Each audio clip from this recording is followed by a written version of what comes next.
Welcome to the Courage Barbell Unlimited podcast with your host, legendary powerlifter and strength athlete, Chad Ikes. For most, the journey of strength starts in the gym, but should inevitably expand through all aspects of life. Join us as we discuss all things strength. Now, here's your host, Chad Ikes.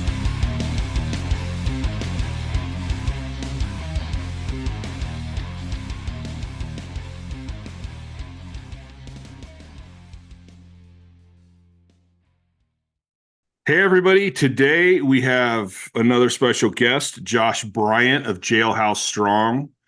The interesting thing is Josh actually started powerlifting before me and was quite a bit younger than me because I didn't start till I was like 27. So I remember at the 2003 Senior Nationals.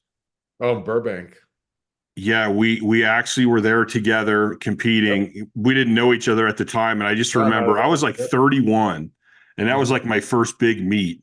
That's awesome. And I'm like, this kid's like 22. And you were 308. I was a super, but I think you still out totaled me. And I was just like, holy shit, like this kid's crazy. This is amazing. And I think you ended up with a 900 squat, a 633 bench, a 750 deadlift, and a 2292 total. Yeah, something right about there is. So you're an accomplished powerlifter, but I think people probably at this point know you more from Jailhouse Strong. Could be. Than even, I don't know if people know like you're lifting and you started. I was actually looking on Open Powerlifting. And like you did a meet when you were like 15 and bench like 308, I think. Yeah.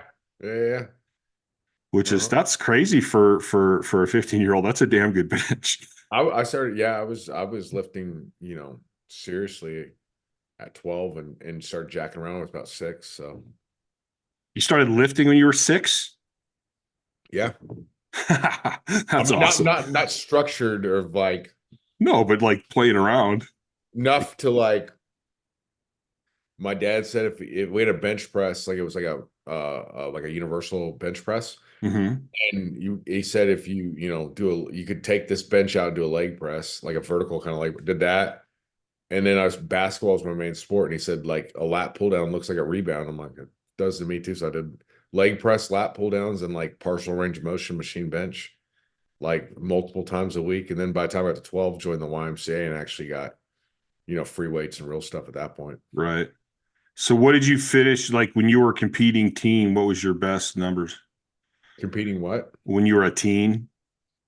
I think my best official would have been 523 bench, 727 squat, and a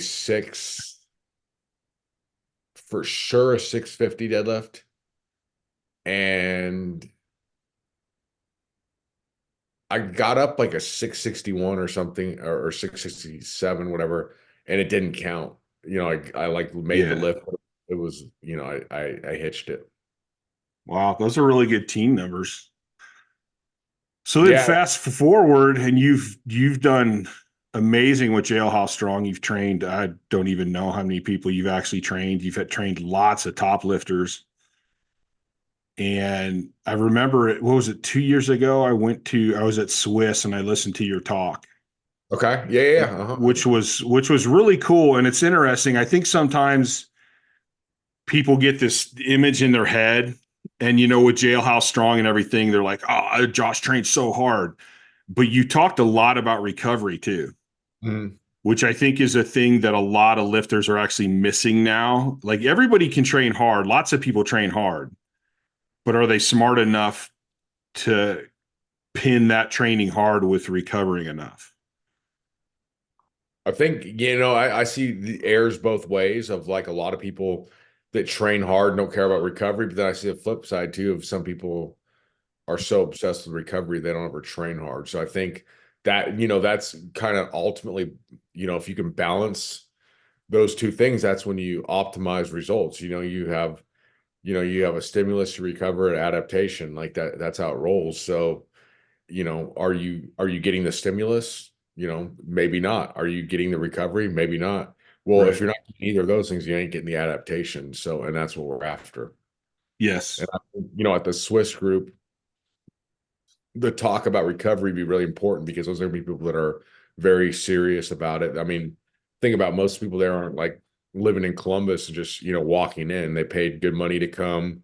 They traveled across the country and in some cases across the world. So that's a pretty motivated group. So I think it was extremely important to touch on recovery. Yeah, I completely agree. There's you either have one side or the other, the people that just don't do enough. And that's probably something that I need to remember because I tend to talk to lifters, like competitive Yeah. lifters, and I'm an aggressive person. I tend to think in aggressive people. No, And there's and plenty of people that ain't doing shit for lack of yeah. they're not Well, getting a near a stimulus, because like the thing is, they might see other, you similar see that when you first start out lifting. I remember seeing people that were older and they would not do very much. And how they so strong? Well, it takes a lot less it takes a lot more to gain than it does to maintain. And you have to remember that you have to put in a certain amount of work to continually gain. But once you've gotten that, assuming your lifestyle is not haphazard, you can do a lot less and maintain those gains. So, it all depends on where you want to go. yes, that's true. I also think that, I mean, as you progress, if you're a younger athlete, Right. you don't have the technique, you don't have the muscle control, you're not recruiting the fibers. Like you can push really hard and still recover from it. The better you get, the older you get, I've found that you need more of that recovery. I think there's a good point there. So it's not just necessarily age, it's also, or not just necessarily strength, it's a combination of both Mhm. because that's what's interesting about powerlifting, I think, is most things when you get good at them, you're going to do more. And powerlifting, the reality is you're going to do less. Like you can benefit a lot early on from a pretty good amount of volume, frequency, things like that. But as you evolve and get better, you need to actually do less. And that's different than a lot of other sports, you Yeah. know. And I think it's because it's not a very skilled thing. I mean, it's skilled to a point, but like, I mean, yeah, I think like there's been like people that have advocated, not deadlifting and still like Louis Simmons not doing like a lot of heavy, but actually produce good deadlifters. What Right. other sport, like you don't say like basketball, like, just don't practice free throws and then you go out and shoot 90% at the free throw line. You have to practice it. So powerlifting is one of those things that there is some skill to it. So that's why I wouldn't advocate not deadlifting, but it is low enough skill where you can do it not very often, if much at all. Glenn Shabbat was benching what, like, I think he was doing a full range of motion heavy bench press every 3 to 4 weeks, and there is countless examples of like the more I call it smarter. So like the more neurologically proficient in skill involved in a particular endeavor, the more you got to practice it. Where like, Olympic lifting, very high skill, you have to practice it all the time. Where powerlifting is, there is an element of skill. Strength is a skill to display, but by and large, it's an equation of brute force, which is, i.e., get your, gain muscle mass, increase your force production, and then of course recover so you can do it harder, better than you did before. Where Olympic lifting, you could get stronger, more explosive, but if you don't know how to, like, say drop under a snatch, it may not transfer, even though all the other, variables that should indicate something are increasing. Yes, I So would. Yeah. So the more athletic the movement, the more neurological the movement, the more you got to practice it, 100%. which completely makes sense. And I also think that has to do with like, I think about the body Uh-huh. and I'm like, okay, so if there's this concept that if you train more, you can lift more and you can build how often you train, the frequency of your training up. But I think, well, wait a minute, when I'm training, I'm making my muscles bigger. I'm going to make my bones a little denser. I'm going to make my tendons and ligaments stronger. Mhm. But what am I doing to my organs and my brain? Like they're not increasing in size. They're not getting better. Like I can only produce so much of each hormone. Like I can't train my body to produce more of that to a certain extent. That's what it does. Well, and it's interesting you say that because that's what Mike Mincer, which again, I'm not like necessarily advocating him. Like I like, learn different things from different people. Just I don't like not diehard West Side, but definitely picked up good stuff from Louis Simmons and some stuff from Mike Mincer here. Is he talked about, and I've quoted this numerous times, but I'm not actually quoting it because I'm paraphrasing it, but I don't know the exact numbers. The concept is when you start lifting weights, you're going to increase your strength from where your baseline was day one by like 400%. Like, you bench 100 pounds, you can get up to 400 kind of thing. Okay. Well, your recuperative ability, he said, increased by about 40%. So basically your strength potential you're at, can go up 4 times where you're at, but your recuperative ability is about 40% increase. So 400 versus 40. So there's 10 times more strength potentially gained than there is your ability to recover. So I think, I don't know if that's accurate or studied or what, but I do agree that you don't keep getting your potential for gaining strength more than your ability to recover from it. So that is a huge thing. And then it also even comes down to, I think, beyond what you're saying, which is a damn good point. I've not heard many people phrase it that way, but that's an excellent way to look at it, is also what muscle group it is. For example, your lower back, to me, that's really hard to make recover faster. Where like your hamstrings are a little harder to make recover as fast, but like your quads, if like all you did is like a sled drag, say backwards and made it quad dominant, I think you could do that pretty soon every day, pretty hard. And as long as you're just not going ape shit like central nervous system fatigue, but like hard training, but never like complete grinder, I think you do that every single day and be okay. You could build up to that. Where I don't think you could do like weighted Nordic leg curls or glute ham raises every single day with any kind of maximal efficiency, no matter how hard you do it. So there's that part of it too. You know what I'm saying? Which would make sense though, going back to my school days, because the muscles are all a little bit different. Like you could pound the shit out of your calves and they'll take it. But your calves are also they're made for you to walk all day. Like it's a different muscle. Hardly move, you're gonna walk a couple thousand steps a day. That's if you hardly do, just walk around the house and go outside, get your mail kind of thing. That's a lot of reps. Yeah. You know what I mean?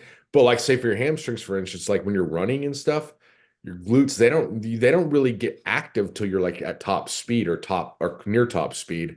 So even if you jogged, you're not really getting a lot of work there. Like you just give me your forearms, like I'm gonna, this Topo Chico bottle. I can just walk around, carry whatever, and then recover pretty quick. So as long as you're not going like absolutely crazy, they should be able to recover faster. I also wonder too, I wondered this, especially when I was competing more, because it's like, okay, well, I can squat 1,200 pounds, but even 800 pounds there was a certain point where it was just heavy. And it's like, how much is the human body relative? It's not relative. Adapted to do this? So even if you go, well, I squat 12, so today I'm deloading and I'm going to do 900. I'm like, are you really deloading? That's still a shit ton of stress on your body. Well, that's an interesting point because, like, they've done for like rest periods, for example, they've done studies that show like basically as you get stronger, 60% is not 60%. So you squat 1,000, you squat 600 for 10 reps. It's going to take a few minutes, minimally, probably 10 minutes or so to recover. Where if you squat 500 and do 300 for reps, you're going to recover pretty fast. So it's definitely not. It's not just like, oh, it's 60% and it takes a few minutes to recover or whatever. And then on top of that, you're talking about like that's a whole other animal. It's like why equipped lifting can be pretty complicated is because you just said you're handling that much weight, but at the same time, there is more of a skill component with like the equipment.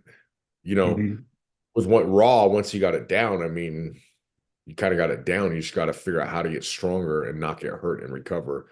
With equipped, I've had experience in both. I know if you gain like 8 pounds, it can like you can't hit depth in the squat suit. Then all of a sudden you lose it and lose too much, and you just go straight down to the bottom and can't come back up because it's too loose. So that's a whole nother element for sure. Which brings up the difference in like the years that I trained more like a bodybuilding style program. I could definitely train way more. Once I got more into powerlifting, it's like, okay, my muscles don't feel that bad, but my central nervous system's like rocked. That's why I didn't like equipment lifting as much, even though Raw wasn't as popular back then.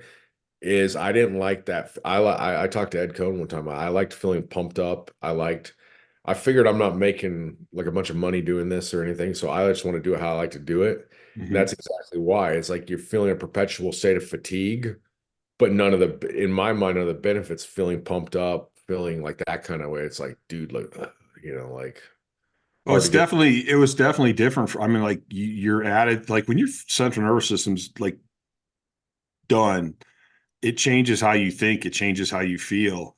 Like when I just did more muscular type or Yeah, raw training, it's like, okay, yeah, I'm a little sore, but like I still feel feel okay. better. Yeah. Mhm. And I think even bodybuilding training, assuming you're doing some sort of functionality, like, functional hypertrophy or power building, something along those lines, I think you do feel better. I think if you legit only do like straight pump body, but you probably wouldn't feel as good. But if you have an aspect of like there's still some functionality carry over into life, I think you feel better doing that than you do raw powerlifting. It's just like, your work capacity is higher, and it's just muscular fatigue is kind of easy to deal with. It actually feels good in a lot of ways, where central fatigue does not feel good. Yeah. Yeah. Completely. So it's like and again, you have like that's an interesting one as a coach. When I talk about that, I keep trying to remind myself I need to be specific and communicate this well.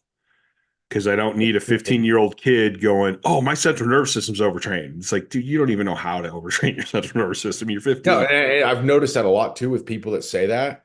It's more people that like literally aren't capable of it. Yeah. They will be eventually, but not yet. So then the people that are, you have to, especially if you're not, communicating in person, like it's online.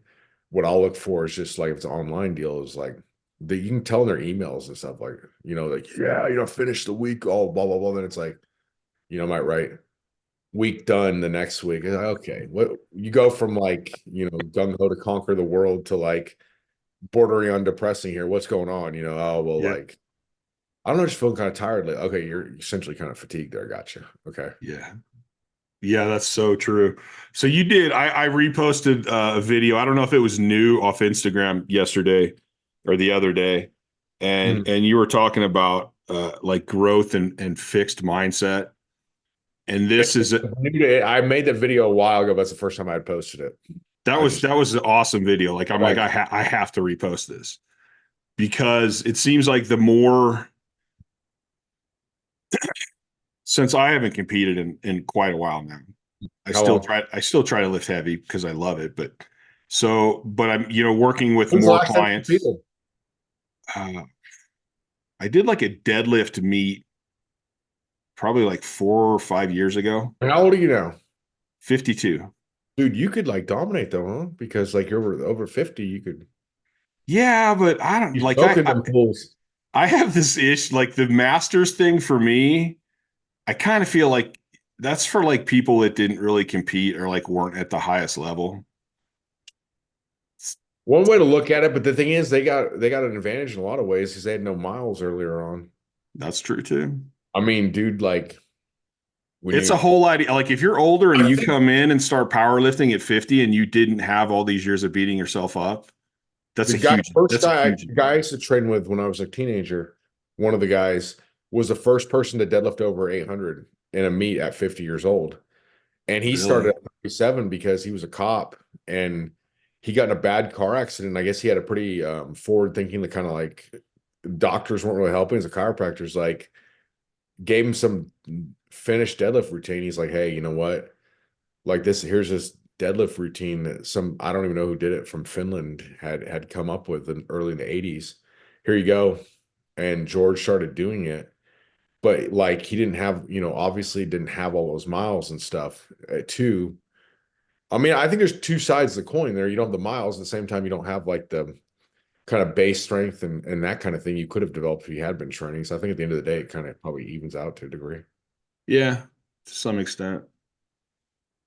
But I think I look back now. I like to look back at the past as in history. Like if you don't learn And I'm history, with you. I wouldn't you want to do it repeat either. it. It's just like one of those things of like, I've done it and I don't want to do it like I don't say half-assed, but I don't want to do it where if you've done it where it's like the main priority to you, it's not going to probably be fun to like do it where like, oh, I got like, well, I didn't sleep as much last night because a business thing came up or something like that. I've only done it like 100% all in. So I wouldn't want to try it like, kissing my cousin, so to speak.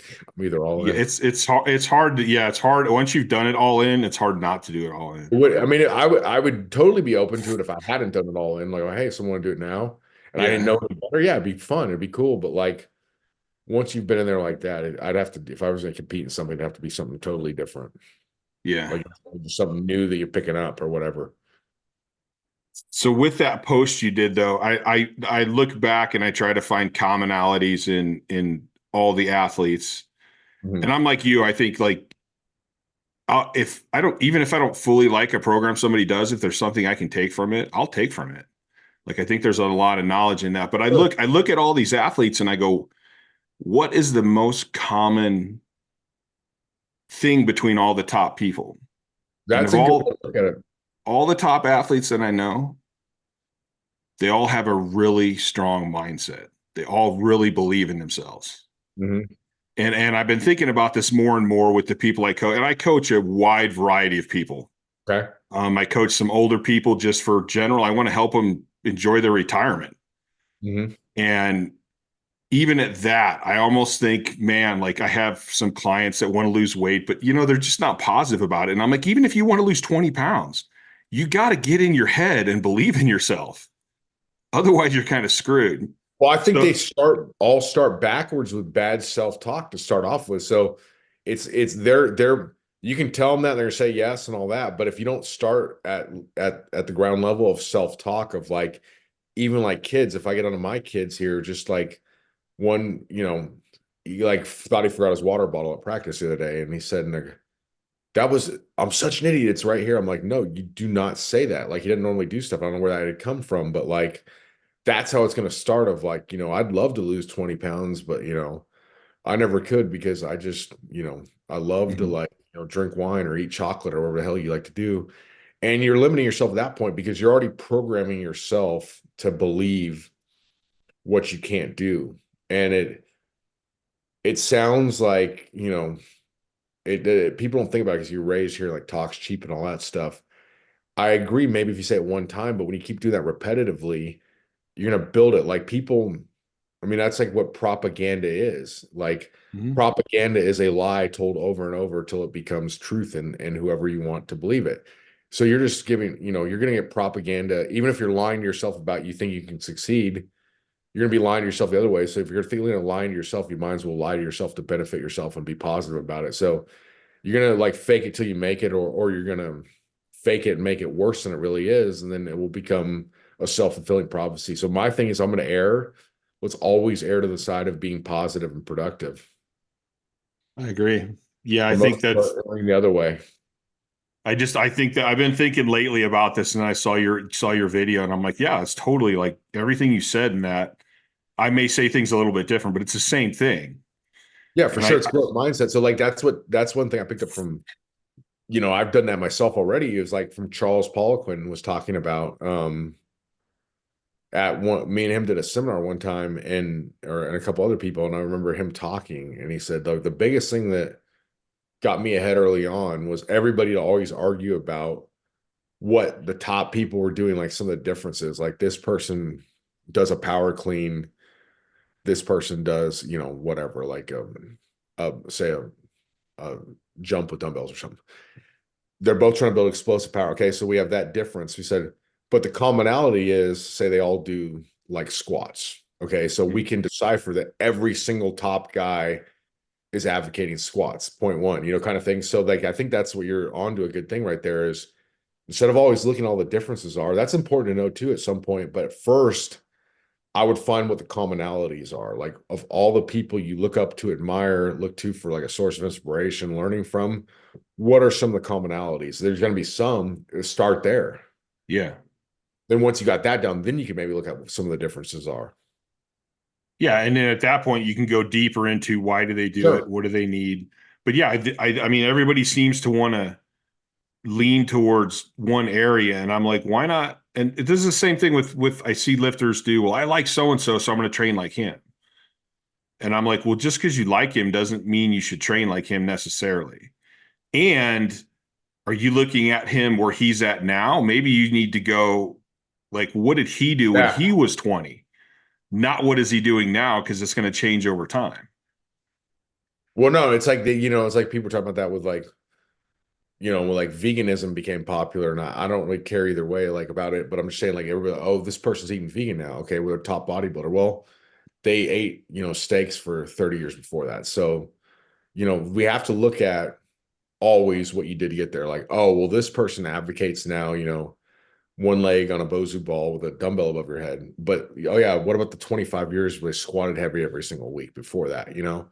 Like we need to look at what got you there for sure. And I think, and to these people's defense too, is at the same time, if you're not changing how you train ever, that's pretty stupid probably. I mean, not only are you in a an evolving life or biological organism that should change. If you've been training since you're 12 and you're 40 some years old, something has happened in there at some point. There's some changes.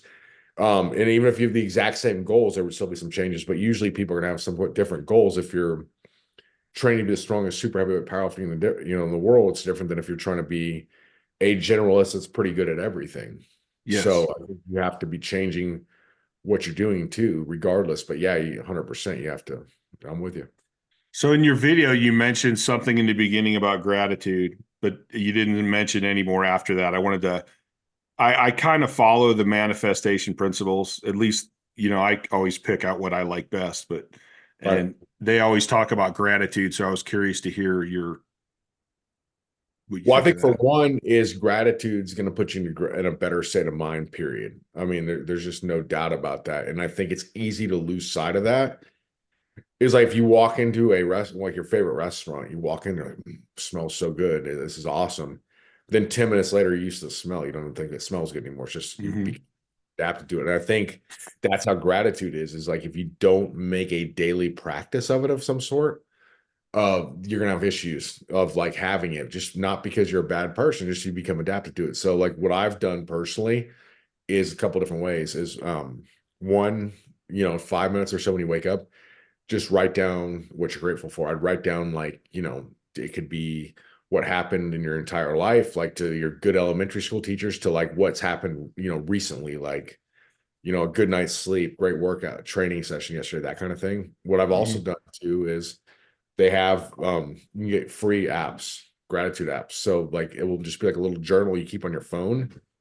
I do think there's something powerful about writing, but what I like to do too is get those things and just walk for like 5-10 minutes and just put it on a voice text and just talk into my phone and we'll just write down what you're saying. I mean, it gets a lot of misspellings or I don't talk clear or something, but it's okay. It's only for me. It doesn't matter. I'm not sharing it with everybody. So, and that's a good way to kind of keep your mind right. So I think it keeps you in a better state of mind.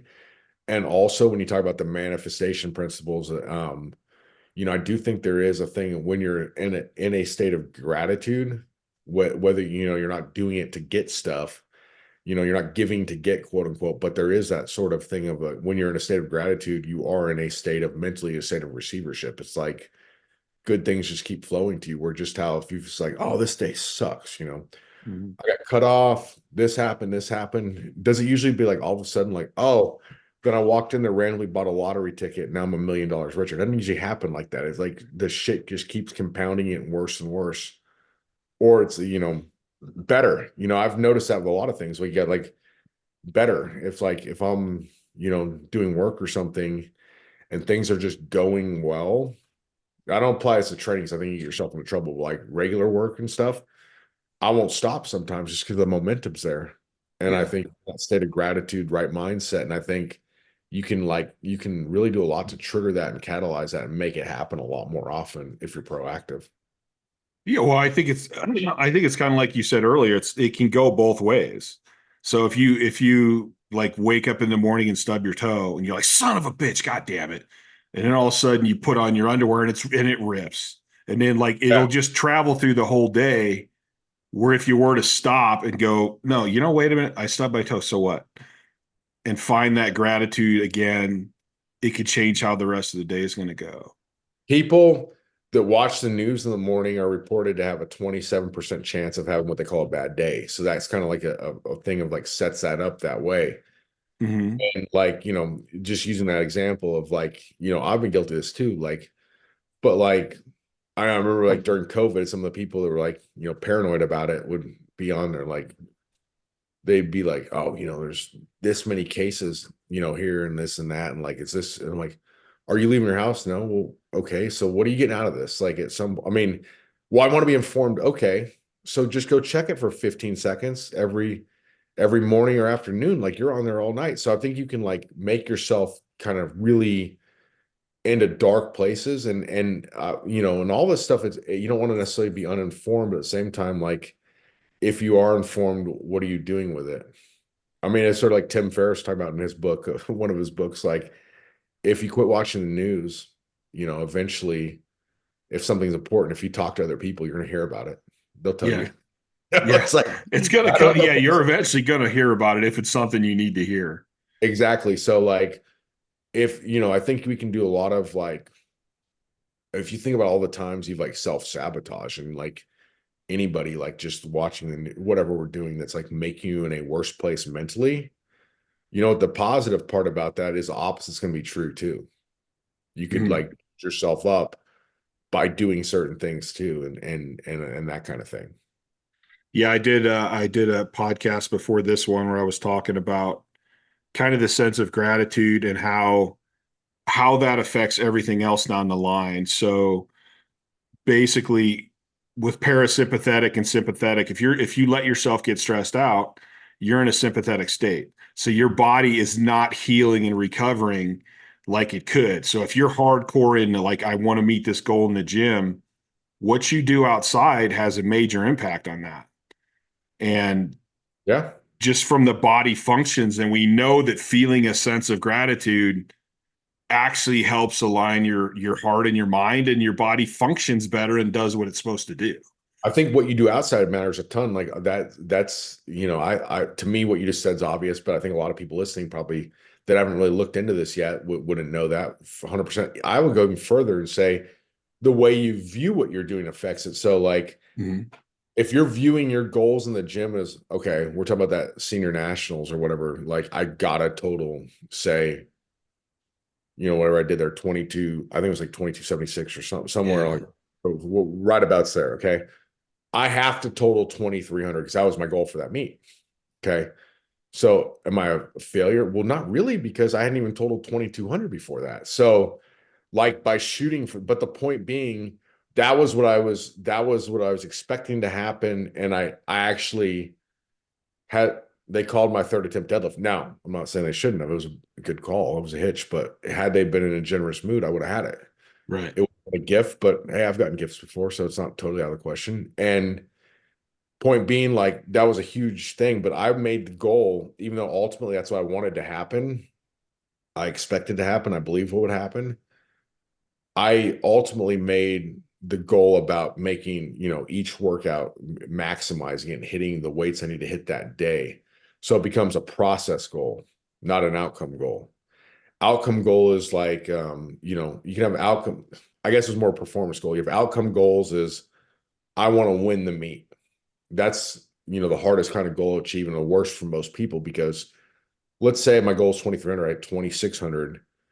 But all of a sudden at that point, Gary Frank, somehow drops to 308 and hits 2,700. I lose. Yeah. I mean, that's such a good, such a big PR. There's nothing you can do about that. It can't really affect other people. So there's that. That's a outcome. A performance goal was what I had, the 2,300. Being aware enough to know that I don't know who the hell is going to be there. Powerlifting, especially then, was a weird sport because you go some years to the senior nationals, like 1980 wins it or something. Yeah. Another year, like, when Gary Frank, the APF seniors totaled like 2,600, before that, people were winning it. The super heavyweights at 2,200 tops. It just came out of nowhere. Yeah. You really don't know what was going to happen because, like, and there wasn't like Instagram and stuff where you'd be like, oh, random dude like in Hartford, Connecticut's just, repping 800 at the gym and didn't even know what powerlifting was, but now he's gonna do a meet. So, okay, he'll probably deadlift over 800. There wasn't like that. I mean, as you know, like to upload a video on like your website or something costs money, right? Like Yeah. like a sponsorship then for like, you know, sponsorship would be like if someone was willing to pay to host your website, it's nothing now, but back then it'd be like expensive, all those videos and stuff. So you had no idea what's going on. So made each goal about the process, hitting, that could be your diet, anything of like, I'm going to hit X amount of calories, X amount of protein, I'm going to train 4 days a week. I'm going to come focus. I'm going to do my, rested. All that stuff is about the process. And the problem with the outcome or the performance goals is until they happen, you're not in you're not in that state of gratitude. You're in a state of lack in a lot of ways because I haven't hit that. I haven't made it till I do this. And that can be motivating for sure. However, at the same time, you want to focus on the small victories. I think you want to go into something with momentum. I mean, I know everybody's a little different. I've never been that person that's like, you know, I still remember that, coach and, sixth grade that yelled at me. And every time I go in the weight room, I think of that asshole. I've always been focused on what I want to do Right. and enjoying the process. I know if anybody's been shitty along the way and you do well, they'll see it eventually. And that's good enough. I don't really want to waste time going back, rubbing anybody's face that might have done me wrong at some point, kind of thing. So Yeah. there's that part of it too. But I think like focusing on those small daily wins of succeeding, one workout at a time, one meal at a time, that kind of thing is a process goal where you keep your goals are on the process. And I think that's a huge way to catalyze a positive growth mindset. That's actually really interesting for a couple reasons. First reason is I remember I can't remember, it was a long time ago, but Eddie Cohn did a post about like, hey, I just tried to do better each meet. I wasn't thinking about this long-term stuff. And it was funny because I can't remember if I texted him or sent him a message or whatever, but I was like, I go, Eddie, that's weird. Because I go, that's exactly the way I thought about it too. And now you're saying you thought about it that way. And again, here's a commonality between all these top athletes that I continue to see, where guys aren't thinking this huge long-term goal, or they have the long-term goal, but they're thinking about the short to small goals. Well, I think it's like you kind of put the long term on paper in the beginning and kind of like, okay, here's what I want to be. But then at that point, the focus becomes on what I do need to get there. I mean, this is even like, I mean, even like in business or anything else, all the people I know that are always like, have been like, I've come across in like all sorts of fields that have some grand goal of, make gazillion dollars and stuff. They don't ever focus on stuff right now. It's like always like, when this happens. But for that to happen, there has to be a lot in between to happen. So you're going to build momentum and small victories where that becomes an expectation. All the get rich quick kind of people, they don't usually succeed because their MO is failure. They've set these long-term goals and they never succeed in them. So like it's like literally, as I would say, like it could be raining pussies and they're gonna hit the forehead of the dick is I have no better way to put it kind of thing. It's like, it's like just whatever they do just doesn't work out. It's just because they're so used to failure. That's who they've become. That's not who they're born to be, but that's who they've become. And it's by their own just kind of always focusing on what's way far off instead of what's here and now. Yeah. And if you set up those small goals, you're winning a lot. Winning all the time. And it's going to be a whole lot easier to be gracious and have that feeling of gratitude with each little win than focusing also just on enjoyment. Like, let's just say you hit the goal of like, you want to hit 2,500 pound total and you get there, but you just looked at everything else to get there as something that sucked. I mean, what's that? You're going to enjoy 5 minutes. Okay. Go to the meet, enjoy it for 5 minutes, go out and celebrate after. Then like the next morning you wake up and then what, like, or you have made all these great memories of like, I always thought it was fun. Like when I lived in California, I drove really far to train with Paul Leonard and Art Labar. You remember them? Yep. I know both of those guys. Yeah. So I would drive about 140 miles to train with them at Paul's garage and later at Manny Sanchez's. And I mean, it was like a whole experience. I get up at like really early in the morning. I'd stop to eat breakfast at a certain place, stop at 7-Eleven right before I got there, all that stuff to basically, and it was like a fun thing. It was something I looked forward to. It wasn't just like, oh shit, I gotta drive for 2.5 hours. It sucks. And like when I hit the total, maybe it'll be worth it. It was like, no, it was like kind of embracing the whole experience and making it a fun thing of like training was fun. Then hanging out with these guys and bullshitting after was fun, like all that kind of stuff. It wasn't just like some kind of torturous, type of thing. Yeah, I still have everybody I had on my team back when I was competing, their family. So we still get together today and tell stories and look back at all the, it's not stories about the competitions, it's stories about the training in that process. That was so much fun. And for me, I always tell people, I like to set 3 goals. I'll set like, hey, I want to do this in this competition. Hmm. Then I'll set this huge grandiose goal. Like in 10 years, I want to be like one of the best in the world. And then I go back and go, okay, in order to hit either one of those, I have to have these small goals. Where are you in Reno or where? I'm in Reno. What gym are you at now? I train out of my garage and I train my clients out of my garage. That's cool. I'm actually looking to expand. I want to move to Pahrump, which is just outside Vegas. And I'm working on the land. We're having some issues with getting the land deal done, but hopefully that'll get done soon. And is that like a suburb of Vegas or like a kind of different town in more that direction? Pahrump is actually I've about never heard of it. 45 minutes outside of Vegas, Cool. which for me is because I'm tend to be on the antisocial side. It kind of keeps me away from it, but then I'm actually still close. And Vegas is becoming there's a lot of lifters and stuff down there right now, and it's growing like crazy.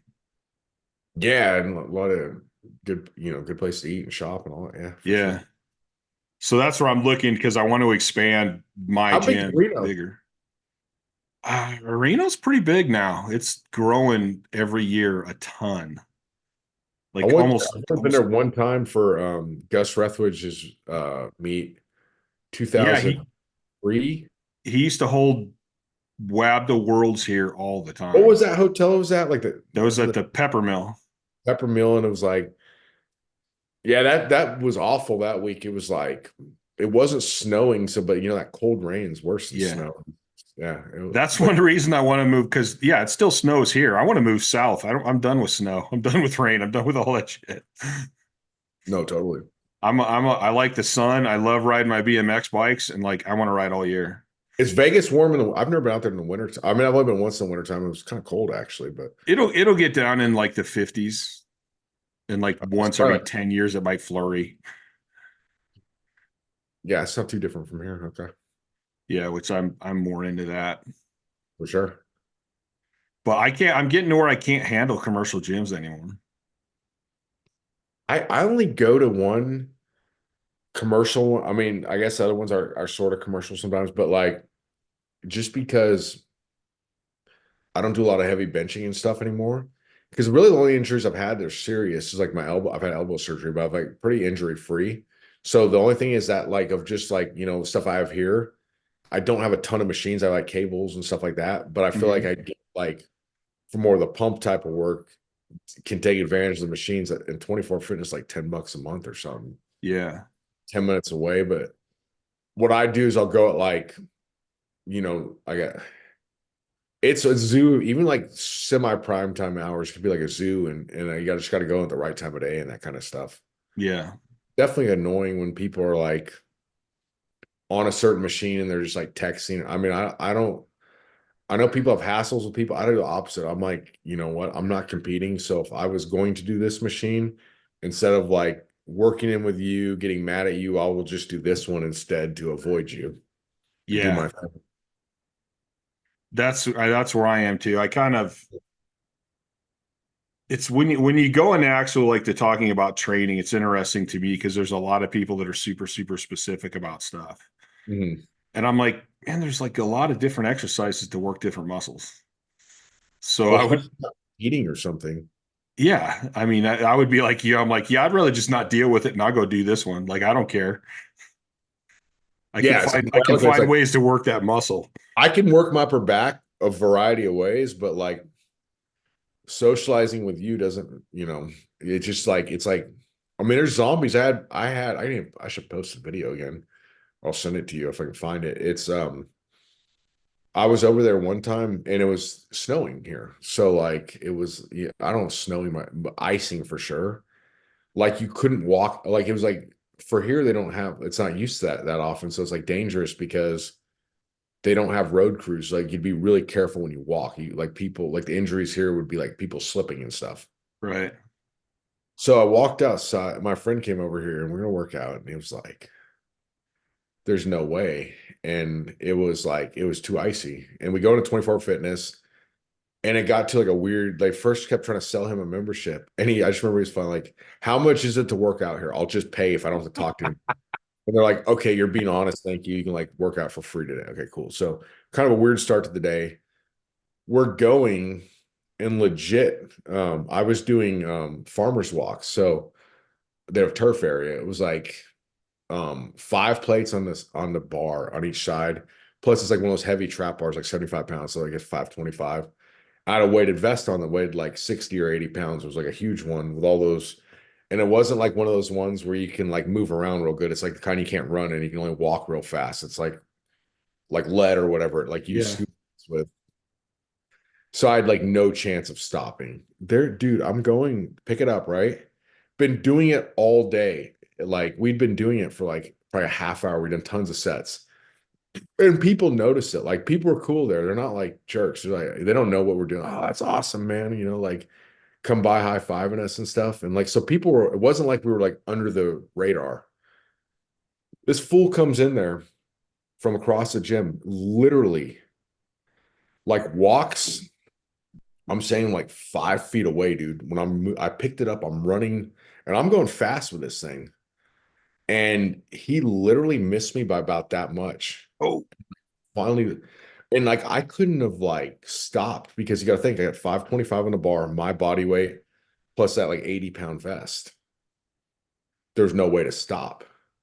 I don't know what would happen to him or me if I hit him. Like, obviously, he's up shit creek because he was about 180 pounds. I don't think I'm probably in the best position. yeah. No, the gym's not going to be happy about it, but it was literally because he had his phone like this. And I have a video of it somewhere, and it's like he didn't realize it till like right at the last second. It kind of like hopped up. It was so weird. And he literally like walked on the turf like that close in front of me. That's Like, crazy. I don't think I could ever go. We have some cool gyms here in town, but every time I go in there, I just shake my head and I'm like, I don't even when I was still training clients at one of the gyms, my clients would be like, blinders, Chad, blinders. Because we'd go by somebody and like they're doing just these horrible squats. And it would just aggravate me because I'm like, they can ask.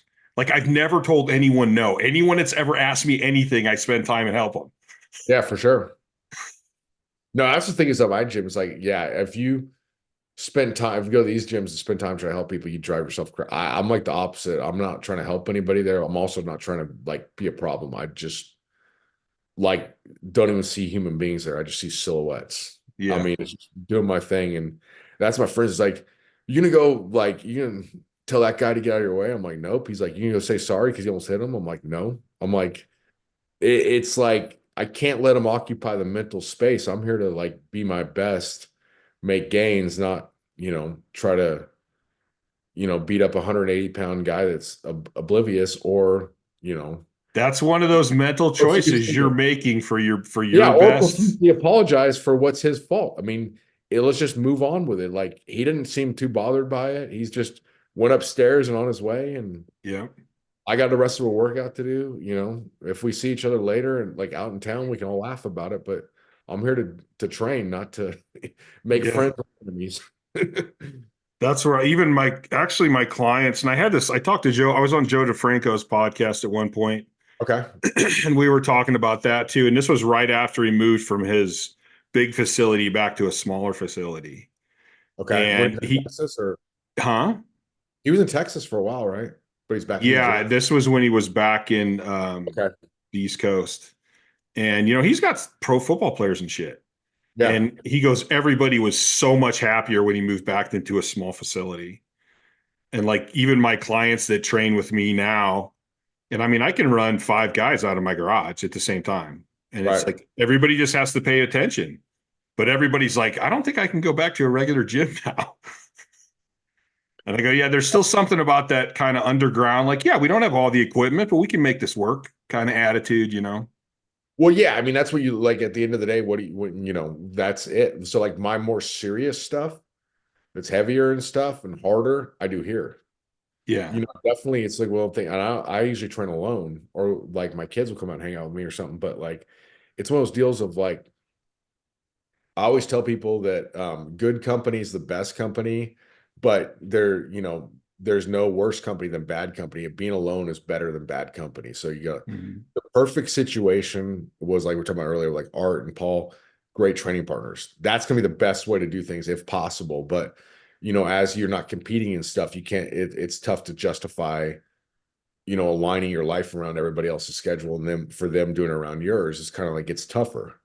But Yeah. like we're in the midst of it, that's the best way to do it. But I definitely have had really good workouts alone, much better than, no company is better than bad company, as I always say. I train a lot by myself and I don't mind it, but I grew up doing that. And then even now, every now and then I'll try to train with my clients Mm. just to go, listen, this is the speed I expect. This is the intensity Yeah, I for sure. expect. And I'm going to show you. I'm not going to tell you. I'm going to show you. And it is fun. Like I have a couple groups that when I train with them, it is fun to actually have everybody focus and see how everything really picks up. Yeah, I mean, like, the thing is nice about train alone too is if I wanted to like go crazy or something, go to Metroflex or something, and then it's like definitely you can feel the intensity pick up right when you walk in, and there is that sort of like next level pool you can draw from if you want to and need to for sure. Yeah. There's nothing like of the energy drain of a bad clients. I mean, it's tougher to find a good training partner as a good woman. As I always say, it's definitely the truth. Mm-hmm. I was like, you're crazy saying that. I said, no, go to the Baptist church over there. You meet 1,000 members, probably 50 nice girls there. How many people of those people you want to train with? I bet you won't find nobody in there you want to train with. Okay, good to know. It's the truth. It's the truth. All right, Josh, I know I got to All let right. you go here soon. I really appreciate you being on. I mean, hey, I would love to have you on again. I think there's tons of stuff we Do can it. still talk about, especially the sprinting. I like all the sprinting stuff that you do. So if people want to look you up and find your information, I know you got a bunch of great manuals and stuff out there.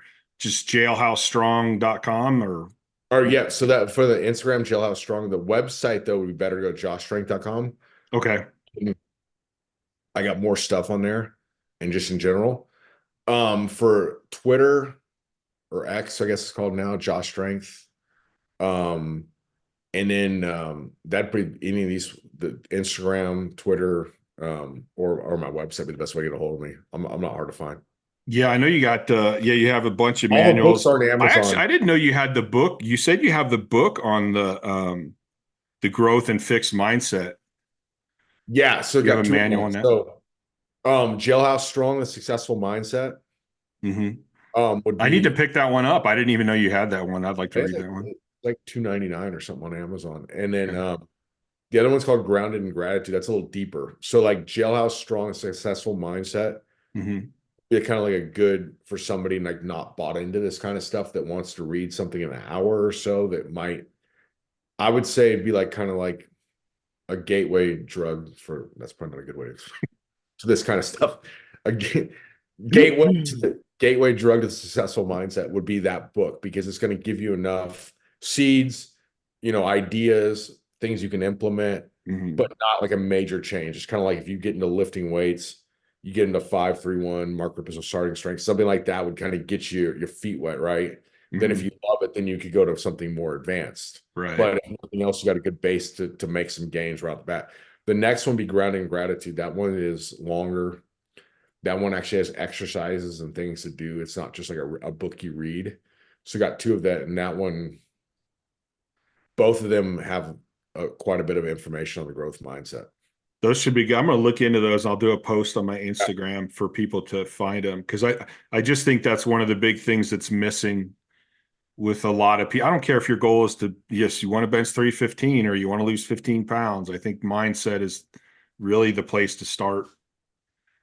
Yeah, I think it is too. And I think there's I think try to do a good job of making it like understandable and accessible and actionable, in the sense of like a lot of people will post on it and stuff, but don't really have anything to go. If you said like, hey, your life will be better if you get stronger. Okay. Well, then like the next thing would be like, how do you get stronger? Like give some examples and that kind of thing. So I think that's where like Grounded in Gratitude really picked up the slack. Mm-hmm. Is it was an actionable plan in there. It's not just like, oh, well, like, quit, adopt the growth mindset. And, where I do feel like the Successful Mindset book is more that way, but it's a good way to kind of get you involved, like kind of get you into this realm. And then the Grounded in Gratitude takes it to the next level if you want to really go all in, for sure. Yeah. Get people introduce them to it, give them some understanding, give them something to think about, and then go, all right, Naher, now read this one, and we're really going to show you how to do it. Yeah, absolutely. All right, Josh, I appreciate you being on. It was great getting to talk to you. I always seem to take something away. I enjoyed this a lot, and I would definitely do it again. I thought this was very productive and fun. Cool. All right, I'm gonna hit my outro. All right, buddy.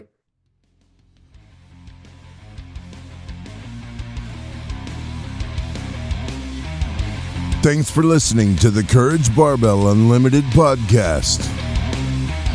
For more information, please visit couragebarbell.com. Until next time.